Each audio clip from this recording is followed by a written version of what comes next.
Hey everybody, I'm Jeff. I'm Marci. This is the Kind Faith Couples Podcast. We're so glad you are tuning in. We're going to talk and move ourselves into a whole new kind of series. We're calling it Verses, not me versus you. That would be bad. But we are going to have Bible verses. We will have Bible verses. But we want to talk about competing values or competing ideas or competing behaviors within a relationship that can be chosen. Some specific choices we need to make around our behaviors. Today, particularly, we're talking about choosing between gratitude and criticism. Right. And gratitude versus criticism. I love that, especially this week because it is pre-Valentine's week. Happy Valentine's Day, all you couples out there. And gratitude is it's an appropriate week. It's always an appropriate time to be grateful rather than critical of your spouse. It is. One of the things as we got our certification in the Gottman Institute, they pointed out that there were 4 behavioral indicators that quickly could allow them to diagnose the success or failure potentially of a relationship. In fact, up to 90% reliability, which is unheard of in the research world. And there were 4 behaviors. One of them was criticism. And criticism, when it's present in a relationship, isn't just an asset to the relationship. It actually significantly contributes to the failure of the relationship. And it comes in really subtle ways. I was thinking about this as we were sharing, and I grew up in a family where criticism was a form of conversation. You experienced that early on. Okay, let's not go there. We would talk about our family. We would live in and talk about the things we were frustrated with, angry about, whether it was politically, socially, in our world around us, with things we've observed, with how people were driving, with what the person we were looking at across the street was doing. And it criticism can just work its way into our general operating system. And it works that way in relationships as well. It just becomes this normal thing where you think you're engaging in conversation and being relational, but you're actually bringing criticism. Right, and it's exhausting. I mean, it's when you're criticizing family members or you're telling a story of something that happened to you and it's negative, it poisons the hearer to that person who they're supposed to love. I mean, we're called to love everyone. And if you hear that, oh, well, that person was mean to my friend or my husband or whomever, then therefore they're not on my team. So I don't want to be disloyal to my husband or my friend. So therefore I have to have the same negative opinion about that person. But yeah, and where we were going to go, and that's a great lead into where we were going to go, is what's behind criticism.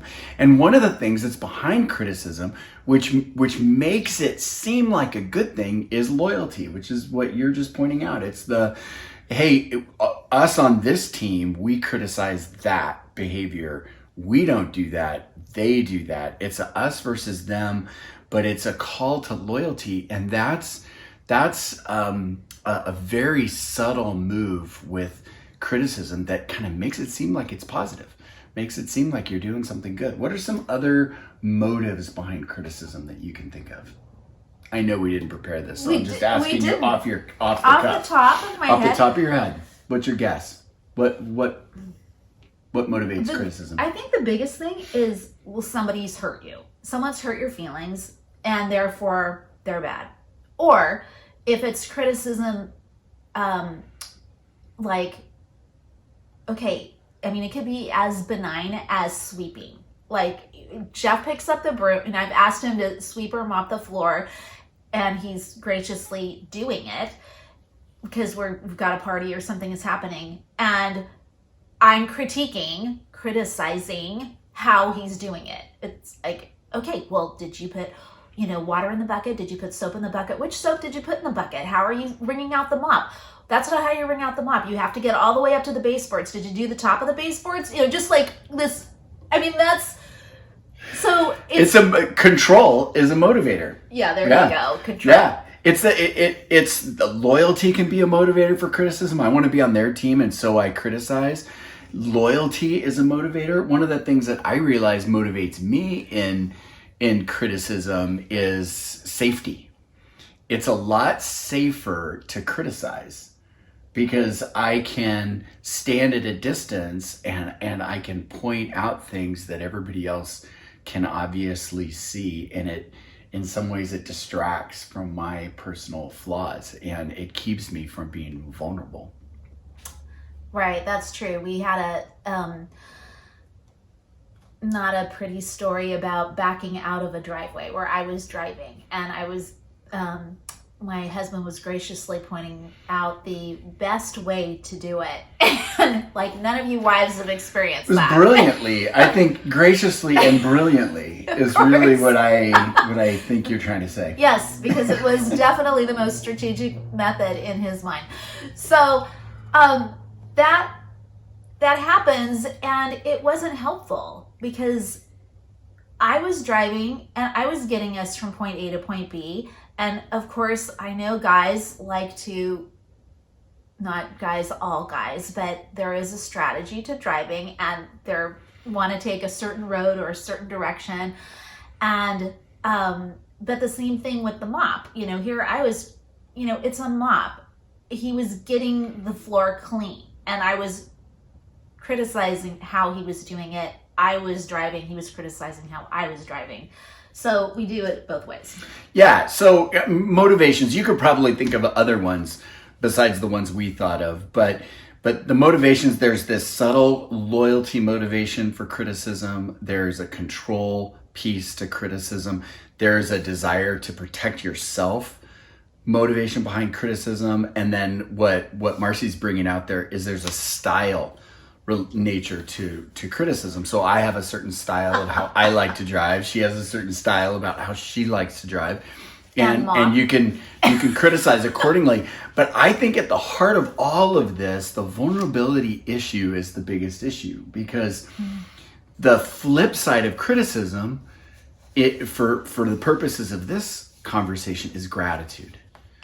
And moving into a mode of gratitude instead of criticism is the key. In fact, if the only thing you hear in this episode is the moment you are inclined to criticize or critique, you instead express gratitude, that will go a long way toward contributing to the health of your marriage. Right. Like, I should have been saying thank you for mopping the floor, and he should have been saying thank you for driving because I'm not able to, or whatever. Or you should have said thank you for your beautiful critique of my driving. It should have been criticism on top of criticism. A little passive aggressiveness there, but okay. Oh, I couldn't resist. Right, but what are the verses that I've been focusing on? And I have a pre-verse, which I just read this morning in my devotional, which is in Job, actually, which how many people read Job, but it's where my devotional is landing right now. And it says, Job chapter 34, for the ear tests words as the tongue tests food. Tastes food, sorry. The ear tests words as the tongue tastes food. And, you know if something is bitter or sweet or palatable when we taste it. And the ear hears something that's bitter or sweet, just like the tongue tastes food. And I was thinking about 1 Corinthians chapter 13, which is the love chapter. You've heard it, and so you heard it at your wedding. I'm sure. Probably. More than likely. But if I speak in the tongues of men and angels, but have not love, I am only a resounding gong or a clanging cymbal. So when you think about a gong being rung, and it's just a big noise, and it doesn't mean anything. It's just a huge noise. It gets your attention, but it's just a huge noise, and it's not clear as to what that is. But it says, it goes on, that says, if I have a gift of prophecy and I can fathom all mysteries and all knowledge, if I have a faith that can move mountains, but I have not love, I am nothing. So if you're somebody who's, you call yourself or you are a Christian, you're going to heaven, you believe in Christ and his death and resurrection, and yet you're being critical, you're a clanging gong, and you have nothing. That relationship is dying. So you're saying criticism is not love? Yeah. It's not. Criticism and critique is not love. So how do we love? How do you get to a place where you're grateful? And this is especially, let's talk to the people who are listening who have a lot of water under the bridge and a lot of hurt. How do you express gratefulness? And how do you live out 1 Corinthians 13? And how do you do that? It's okay. First of all, it's hard, and it's supernaturally hard. I remember I was in therapy for a while, and every time I walked in, the therapist would read me that very first passage in 1 Corinthians. He wouldn't read it. He had it memorized. He must have said it to a lot of his clients. But to have love and to know that, and I was walking with somebody last week, and they said, when I've been hurt, God knows what's happening. He sees you, he knows you, and he knows what's happening in the situation. And to release the pain and the hurt to God, release it, and to forgive that person of whatever it is, or forgive it might even be your parent that has set the bar of how to mop a floor to a ridiculous level, and you think that, you're trying to live up to what your parent has shown you as this is the right way. It's like, it's a floor, it's a mop. It might be better ways, but for heaven's sake, release that. My mom isn't going to love me unless we do this floor this way thought. So you're saying to get to a place of gratitude, we have to love, we have to forgive, and we have to release our past. Well, I didn't think of it in a 3-point sermon, but you're so good at that. So is that what you're thinking, John? I'm listening. What are you thinking? I think that's a powerful statement and hard. And so that's a lot of work to do. To practice gratitude means I have to move myself into a posture of love. I have to practice forgiveness, and I have to let go of past ways and hurts. I just want to go on record and say I'm not going to get there. Right. I'm not going to get there. That's a long journey. But right. I think the simple move is to just start. So with all of that complexity that's there, with all of that truth, true gratitude is loving, having a sense of forgiveness for hurt, and letting go of past ways and hurts. But that just start with a thankfulness, any thankfulness. And let's talk about resistances to that. And the big resistance to that is vulnerability. I don't want to be vulnerable. So if I'm thankful, then I feel like I'm being vulnerable. Also, if I'm thankful, I feel like I owe the person I'm thankful to something. Those are both big factors that also cause resistance. So be thankful for whatever you can be thankful for. Right. And, we talked about, I'm just going to bring it up again, about one of the ways you can be grateful is to, when your spouse comes home, get up and greet them. It's a expression of honor, but it's also an expression of gratitude that they came home. And just think if they didn't come home for whatever reason, an accident, or they just left. They're still in the game, they're still trying. So be grateful and welcome them. So what ways have you found helpful to be grateful? What tools have you used to be grateful? What tools have I used to be grateful? Well, gratitude and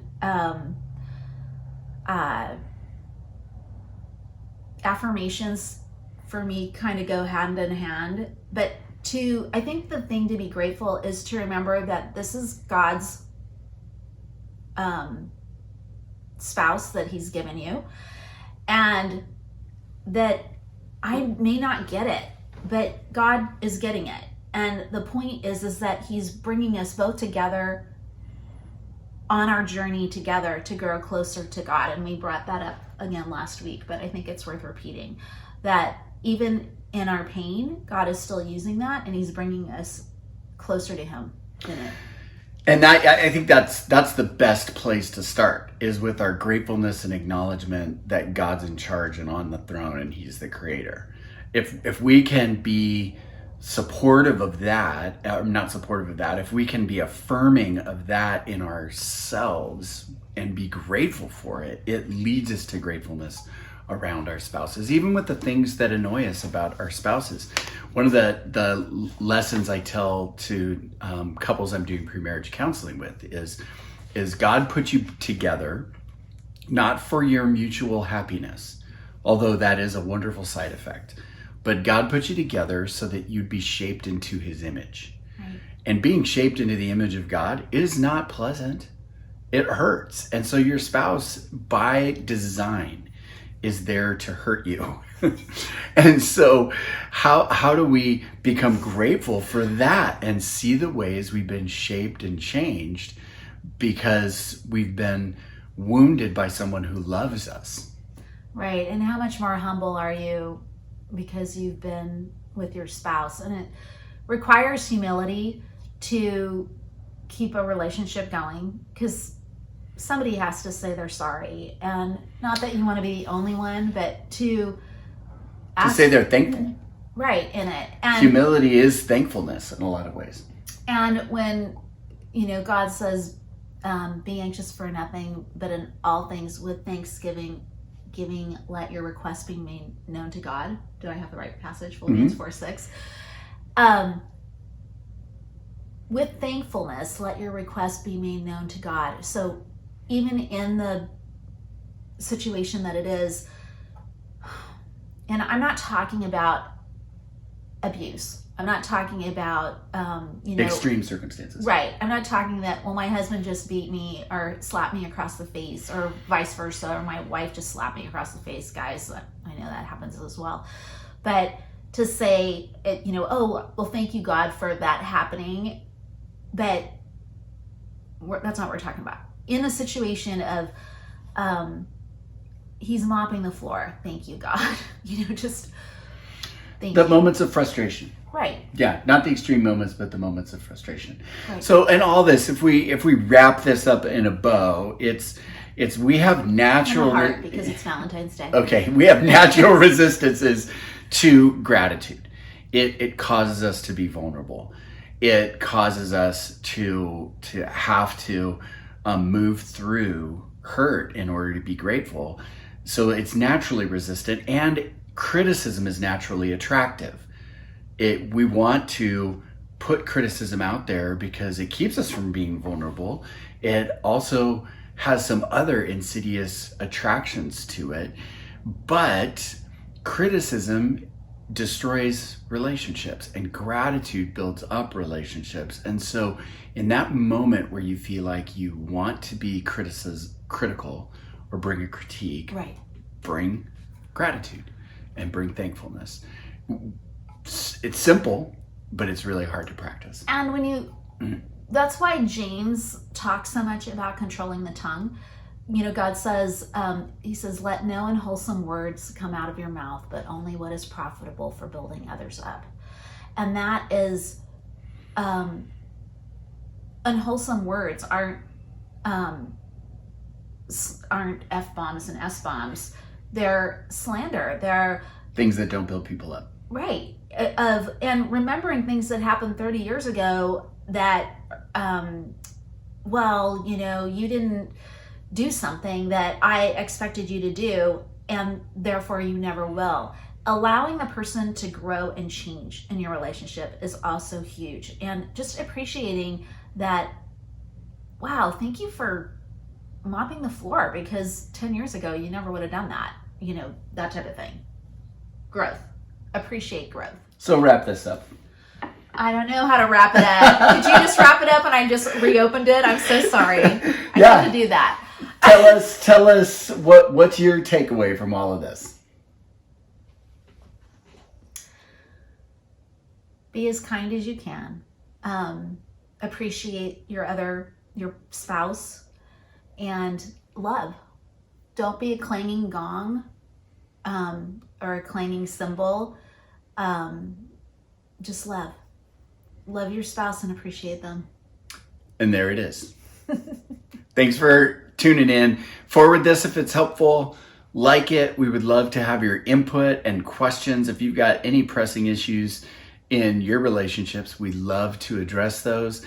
And you can always reach out to us at The Kind Faith on our website, thekindfaith.org. And we will see you next week. God bless you. Happy Valentine's Day. Happy Valentine's Day.